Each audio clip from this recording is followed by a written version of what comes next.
Ce soir à l'émission, l'insécurité alimentaire gagne du terrain. Il faut qu'il y ait des politiques pour venir aller s'attaquer aux causes, dans le fond, de la pauvreté. Et la IPA 117 remporte la médaille de bronze à la Coupe des bières du Canada. C'est notre meilleur vendeur. C'est aussi la catégorie qui avait le plus d'entrées.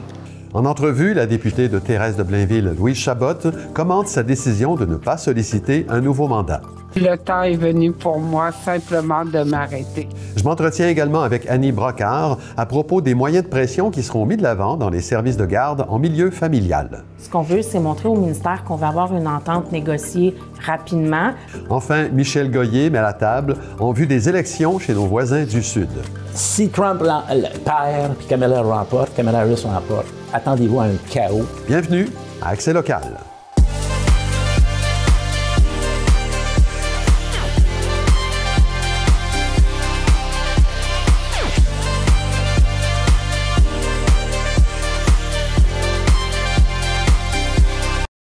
Mardi 29 octobre 2024, bon début de soirée, c'est Claude Desjardins en compagnie de Clara Maté-Jonet. Bonsoir Clara. Bonsoir Claude. Alors hier, Moisson-Laurentide a dévoilé les résultats du bilan fin qu'on pourrait qualifier d'alarmant, mais avant d'aller dans les détails, parlez-nous un peu de ce que c'est que le bilan fin.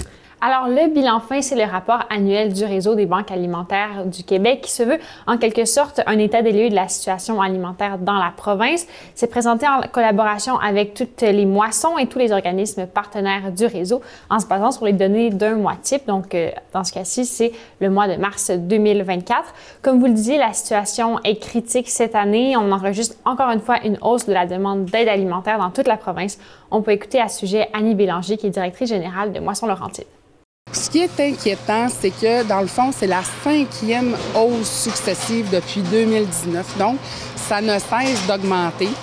Tous les indicateurs sont au rouge. Fait qu'on sait que la pression, elle est énorme sur les ménages. La pression, elle est énorme aussi sur les organismes d'aide alimentaire qui doivent de plus en plus offrir des services à un grand nombre de personnes sans le financement nécessaire. Et quelle est la situation dans les Laurentides? Alors déjà, Moisson-Laurentide a décidé de lancer son propre outil en parallèle du bilan fin, l'état de l'insécurité alimentaire 2024, qui est tiré des résultats du bilan fin, mais qui se veut une incursion plus détaillée dans les nuances du problème de la faim dans la région parce que l'organisme dessert 9 MRC différentes qui ont toutes leurs particularités. Donc, dans cet état de la situation qui a été nommé le raz-de-marée de l'insécurité, on peut ressortir plusieurs données. Déjà, Moisson-Laurentide enregistre une hausse de 27 % du nombre de bénéficiaires de ces services en 2023 et 2024. On est donc passé de 19 826 à 25 094 personnes ayant fait une demande d'aide alimentaire dans la dernière année. Ça crée, comme le disait Mme Bélanger, une pression accrue sur les différents organismes partenaires de Moisson-Laurentide.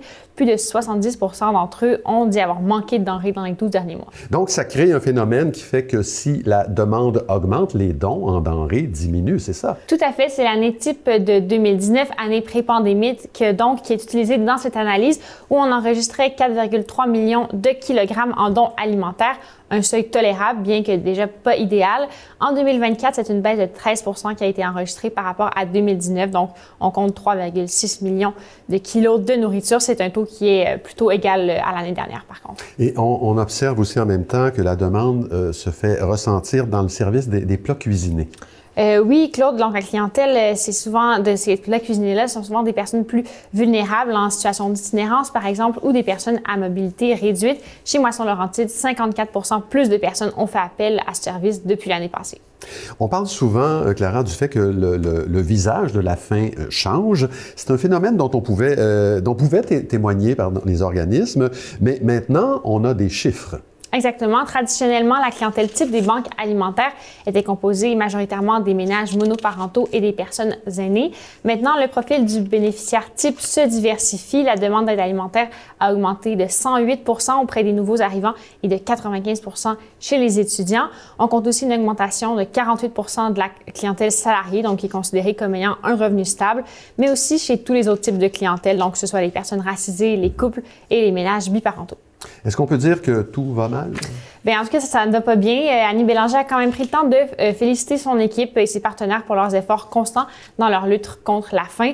De nouveaux projets ont vu le jour dans la dernière année, dans les derniers mois, pour essayer de contrer l'avancée de l'insécurité alimentaire. Dans ces projets, on peut compter la transformation alimentaire que Moisson-Laurentide peut maintenant prendre en charge.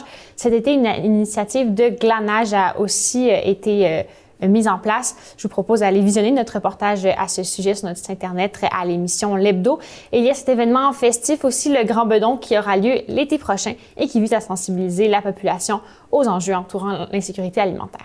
Alors, du côté des organismes du milieu communautaire, on est découragé? Bien, ce qui est certain, c'est que Moisson-Laurentide ne pourra pas régler le problème de l'insécurité alimentaire toute seule. Il y a 3 facteurs socio-économiques qui ont été identifiés comme étant les causes de ce phénomène par Moisson-Laurentide et par ses organismes partenaires. Il y a la hausse des taux hypothécaires et du coût du logement, la rémunération jugée insuffisante aussi, qui ont été ciblés comme étant des obstacles majeurs à la sécurité alimentaire. Mais la principale raison, c'est la hausse des coûts des aliments. Dans son discours, Annie Bélanger parlait plus d'un problème structural que conjectural, un problème pour lequel il y aurait des solutions. On peut l'écouter à ce sujet.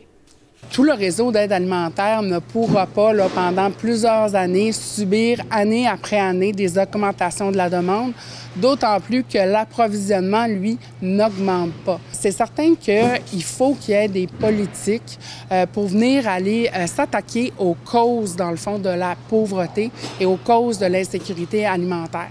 Donc, des mesures pour bonifier les salaires, pour bonifier les allocations des ménages, des mesures d'aide au logement, ce genre de mesures-là, de politiques gouvernementales qui vont venir aider vraiment à la base les personnes. Voilà, Claude, et dans les prochaines semaines, il y aura les détails de la Grande Guignolée qui seront dévoilés. La Grande Guignolée qui est un événement de levée de fonds majeur pour Moisson-Laurentide. Alors, pour consulter le bilan fin et l'état des lieux de l'insécurité alimentaire de Moisson-Laurentide, vous pouvez consulter leur site Internet. Merci Clara, on se revoit plus tard dans l'émission. On va parler d'une bonne performance de la microbrasserie Shawbridge. À plus tard, Claude. La ville de Bois-des-Filions a honoré 4 de ses pompiers pour services distingués la semaine dernière. Les pompiers récompensés sont Thierry Chèvrefils, Sébastien Lavoie et le directeur du service incendie de Bois-des-Filions, Steven Canestrari, pour leurs 25 années de service, de même que Grégoire Gendron, qui part à la retraite après 34 ans de service. C'est la lieutenant-gouverneure du Québec, Manon Janotte, qui leur a remis cette médaille, offerte à des pompiers comptant plus de 20 ans de service et qui ont exercé leurs fonctions de façon exemplaire, même lors d'activités à plus haut risque. Le Centre de services scolaires de la Rivière-du-Nord a souligné de façon festive la carrière de 46 anciens employés le 10 octobre dernier à l'École secondaire des Studios. Cette soirée était l'occasion de reconnaître la contribution de ces retraités pour le CSRDN. Dans son discours, le directeur général René Brisson les a remerciés pour l'impact qu'ils ont eu dans la vie des élèves et des collègues qu'ils ont côtoyés pendant toutes ces années.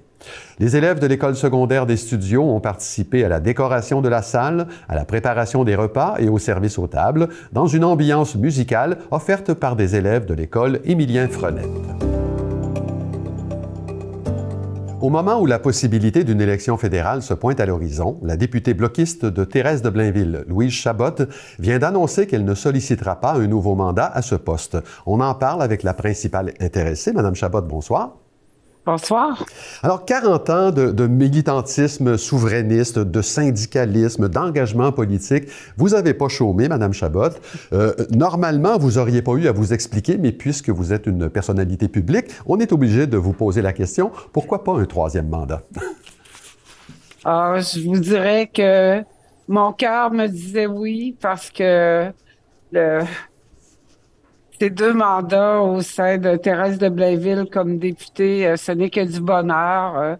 Et j'ai encore de la motivation et de l'énergie, bien sûr, pour continuer à représenter nos citoyennes et nos citoyens. Mais comme vous l'avez dit, j'ai beaucoup d'années d'accumuler au service public et le temps est venu pour moi simplement de m'arrêter. D'accord. En 2018, vous aviez quitté vos fonctions de présidente de la Centrale des syndicats du Québec pour joindre l'équipe du Bureau national du Bloc québécois. Arrive une élection, on vous demande de vous présenter. Tout de suite, vous dites oui. Vous n'aimiez pas ça, le travail de bureau? J'ai jamais fait vraiment de travail de bureau parce que dans mes fonctions syndicales, j'étais beaucoup sur le terrain. Oui. Puis, mais effectivement, là, j'ai eu cette envie de continuer mon engagement, puis l'opportunité qui m'était donnée de représenter la belle circonscription de Thérèse de Blainville, ben j'ai sauté, j'ai plongé. Vous savez, quelqu'un me demandait, vous avez été infirmière de profession, vous avez fait du syndicalisme, puis la vie politique, c'est quoi le lien? Ben le lien, je pense que a toujours été en cohérence. Faire de la politique, c'est de prendre soin des gens. Et c'est ce que j'ai toujours fait. Fait que oui, j'ai pas hésité à plonger. Je suis honnête, mais là, j'ai hésité beaucoup à solliciter un troisième mandat. Puis là, je pense que le temps est venu. D'accord. Vous aurez donc siégé pour 2 mandats à la Chambre des communes. De quoi êtes-vous le plus fier? Je pense que je suis fière de l'ensemble de l'œuvre, au sens que notre formation politique fait une grande différence à Ottawa. Vous savez, le Bloc québécois est là pour représenter les intérêts des citoyennes, dans mon cas de Thérèse de Blainville, mais des Québécoises et des Québécois. Et sur plusieurs enjeux, comme les enjeux de la langue française, les enjeux identitaires, de la culture, la question des soins de santé, de nos champs de compétences qu'on veut renforcer. On a toujours été au front, puis on s'est toujours tenu debout avec rigueur pour défendre les intérêts des Québécoises. Et ça, je pense qu'on a fait et on fait encore une grande différence. D'accord. Et à contrario, qu'est-ce que vous auriez aimé voir s'accomplir avant votre départ? Bien des promesses rompues du gouvernement libéral auquel on a cru. Je suis responsable des dossiers d'emploi, du travail et des personnes en situation de handicap. Une réforme de la loi de l'assurance-emploi s'imposait. Il y a des milliers de travailleuses et des travailleurs qui peinent dignement à joindre les deux bouts avec un régime qui est désuet au 21e siècle. Et si on pense aux personnes en maladie grave, où 50 semaines de prestations d'assurance-emploi étaient nécessaires pour mieux les soutenir. Mais on va continuer le combat jusqu'au bout. Et ça fait partie des choses que j'aurais voulu qu'ils se réalisent. Mais écoutez, ça dépend pas de nous, ça dépend du gouvernement libéral qui a décidé d'abandonner les travailleuses. Nous, on s'est tenus debout sur cette question-là, puis je vais continuer. Immédiatement après l'annonce que vous avez faite, que vous ne solliciteriez pas, un autre mandat, il y a tout de suite une candidature là, qui s'est manifestée à l'investiture de Thérèse de Blainville. Oui. Ça nous fait spéculer, nous, est-ce qu'on s'en va en élection avant les fêtes? Écoutez, tout est possible. Oui. Aujourd'hui, c'est le 29 octobre. Tout est possible. C'est un gouvernement en perte de vitesse qui ne contrôle plus du tout l'agenda du gouvernement, de son gouvernement. Et je pense que ça lui appartient maintenant de témoigner qu'il peut être digne de confiance pour le Bloc québécois. À partir de maintenant, c'est un gouvernement, effectivement, qui est en fin de régime, puis qu'on sera prêt à soutenir une motion pour faire en sorte que ce gouvernement-là tombe. Est-ce que ce sera avant les fêtes? Est-ce que ce sera la semaine prochaine? Je pense qu'il y a une partie de la réponse qui lui appartient s'il veut continuer jusqu'au bout. Mais on se prépare à toute éventualité. Au plus tard, ça va être l'automne prochain. D'accord, Mme Chabot. Là, moi, je vais être là jusqu'à la fin. Excellent. Alors, je vous souhaite une bonne fin de mandat, puis le meilleur pour tout ce qui va suivre, Mme Chabot. Merci beaucoup. Puis moi, je voulais vous remercier pour le travail exemplaire que vous faites dans notre communauté. Vraiment. Merci beaucoup. Le Cégep de Saint-Jérôme annonce la tenue de sa soirée porte ouverte le mercredi 6 novembre de 17h à 21h. Cette soirée est l'occasion pour les futurs étudiants d'obtenir des réponses à leurs questions en lien avec les formations DEC et AEC et les services à la communauté étudiante. Les kiosques seront installés dans le bloc sportif du collège. Des visites guidées du campus qui incluront des arrêts aux divers locaux spécialisés seront aussi offertes. Le gouvernement du Québec octroie une subvention de plus de 500 000 $ à la ville de Saint-Jérôme pour son projet d'acquisition d'équipements de collecte des matières organiques résidentielles. Ce soutien financier permettra de distribuer des bacs de collecte de matières organiques pour desservir toutes les unités résidentielles de 1 à 12 logements sur le territoire, ce qui représente plus de 30 000 unités. Les résidus seront acheminés à une plateforme de compostage. Il est estimé que plus de 5 000 tonnes de résidus alimentaires et verts seront collectés chaque année. On va maintenant parler politique avec Michel Goyer. Bonsoir, Michel. Oui. Michel, on est à une semaine des élections aux États-Unis. Vous souhaitiez absolument nous parler de ça. Oui. On va faire donc un petit cours de politique américaine 101. Quelles sont les formes en présent? Les forces en présence? D'abord, effectivement, c'est bon de le mentionner qu'il y a 7 jours qui restent. C'est quand même... Et les sondages, on les entend.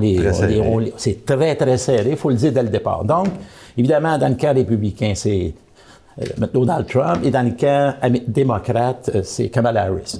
Donc, les autres, ils ont des vice-présidents, des candidats à la vice-présidence, Tim Walz pour les démocrates et J.D. Vance pour les républicains. Donc, je pense qu'on va avoir un moment historique dans une semaine. Oui, tout à fait. Michel, le système électoral américain, c'est très compliqué. Oui. Êtes-vous capable de nous le faire comprendre? Oui. Il ne faut pas se mettre dans la...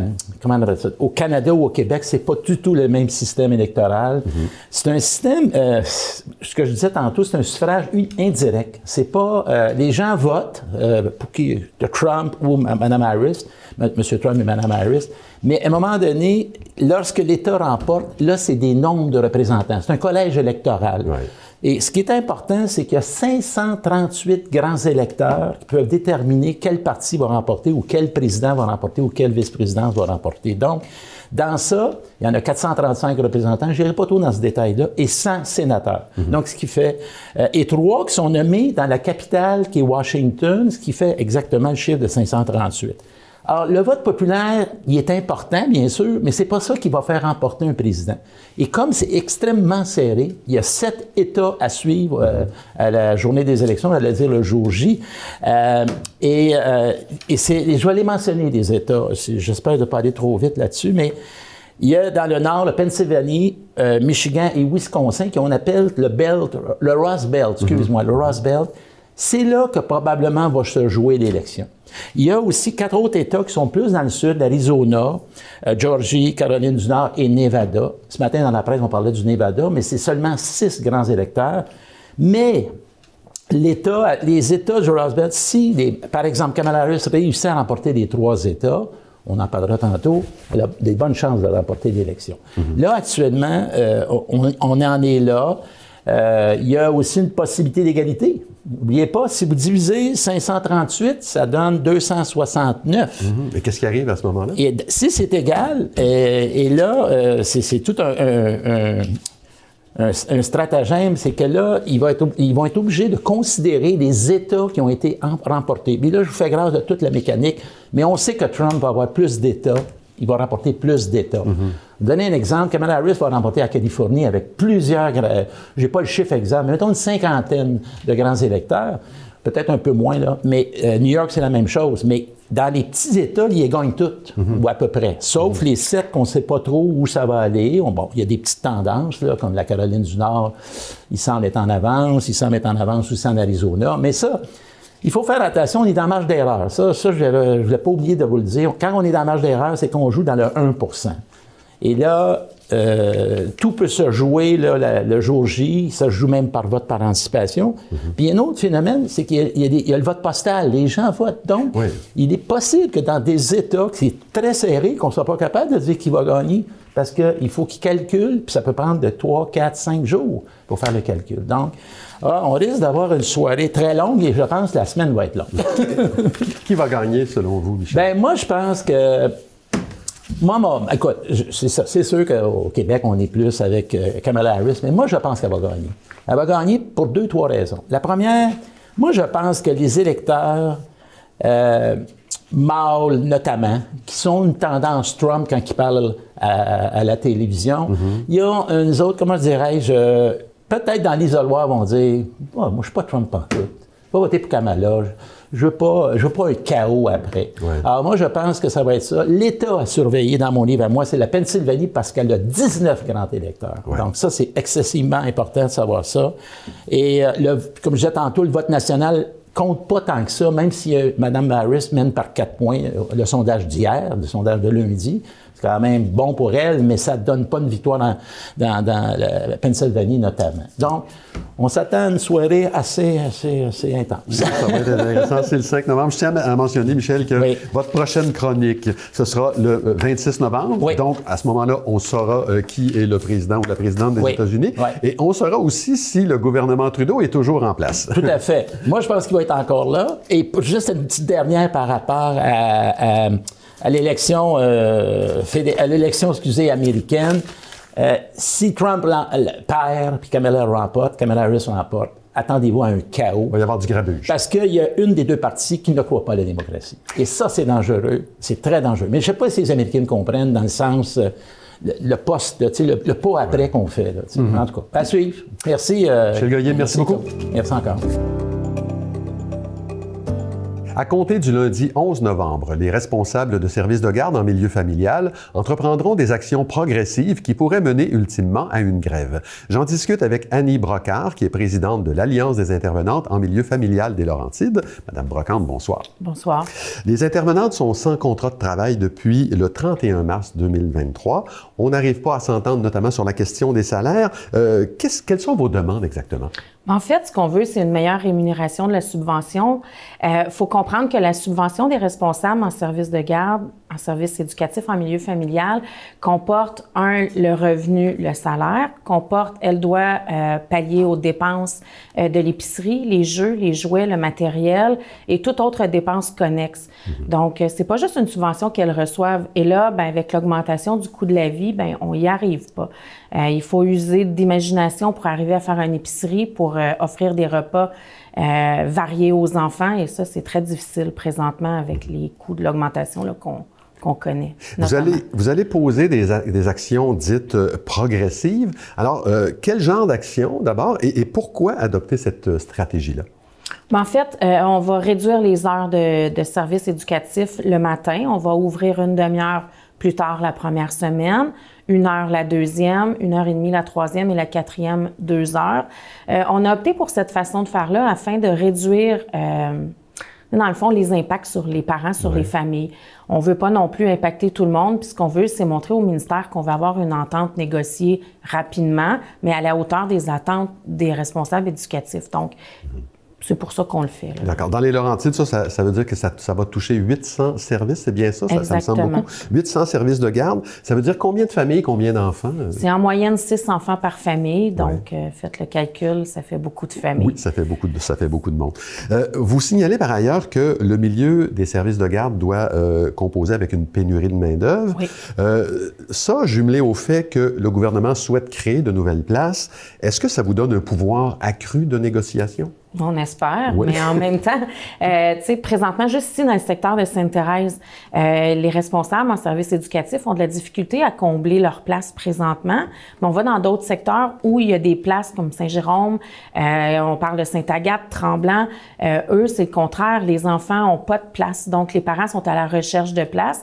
Et les services, il en manque. C'est pas attractif de venir dans notre milieu présentement dû aux conditions de travail. Les éducatrices font 10 heures par jour en présence enfant, 5 jours semaine. Donc, c'est beaucoup pour elles. Avec un salaire qui augmente pas, elle suit pas l'inflation. Oui, c'est des grosses journées. Justement, un meilleur traitement pourrait rendre la profession plus attractive. C'est ça que vous voulez dire. Oui, c'est ça. Est-ce qu'il y a une différence de traitement, vous l'avez peut-être illustré un peu tout à l'heure, mais entre les travailleuses en CPE et les intervenantes en milieu familial? Bien, il y a une grosse différence. Je ne veux pas parler du côté CPE que je connais pas tant, mais elles font en moyenne 32-35 heures semaine. Elles font des autopauses, tout comme nous faisons des autopauses. On n'a pas de pause dans la journée, là, c'est un 10 heures en continu.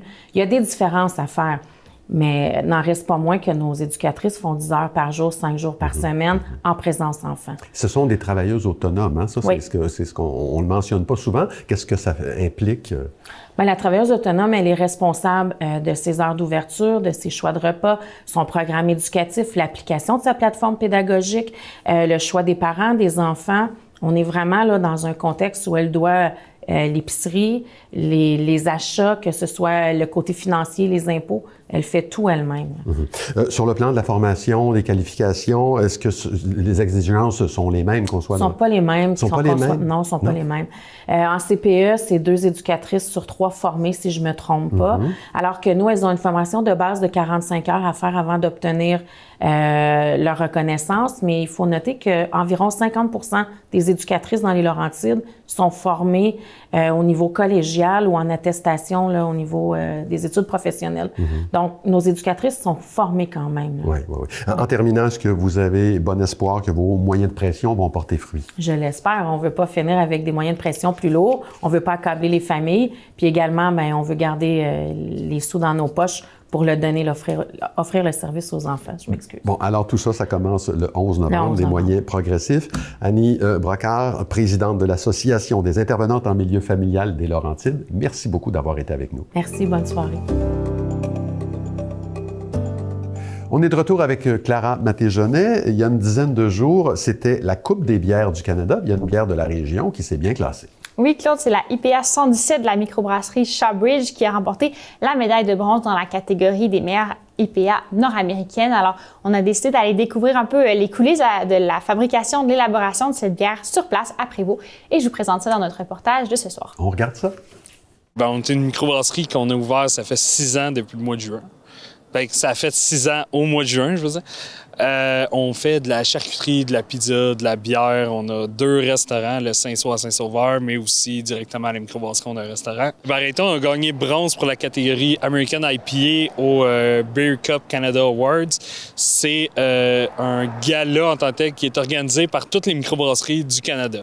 Fait que c'est vraiment, toutes les micros vont envoyer leur bière, puis après ça, il y a des juges, un panel qui va venir choisir la meilleure bière au Canada dans chacune des catégories. C'est le concours, selon moi et plusieurs experts, qui est le meilleur concours au Canada.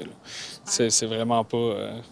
C'est vraiment pas un petit concours de base. Bien, c'est sûr que pour nous, c'est un petit coup de pouce, un petit élan de plus, mais aussi de faire juger ces bières puis d'avoir le feedback des experts, de plein de juges. Pour moi, c'était ça qui était le plus important, parce qu'après ça, je peux justement venir me baser sur quelque chose pour pouvoir continuer à améliorer la qualité de nos produits puis aller de l'avant un peu avec ça. C'est notre meilleur vendeur. C'est aussi la catégorie qui avait le plus d'entrées. Fait que c'est elle qui avait qui était la plus difficile à gagner, en fait. Nous, c'est la première bière qu'on a fait qui était la station 001, qui est devenue avec le temps l'IPA 117. Donc, ça représente quand même plus de 25 % de nos ventes. Pour moi, je trouve que c'est une IPA super facile à boire. C'est vraiment versatile.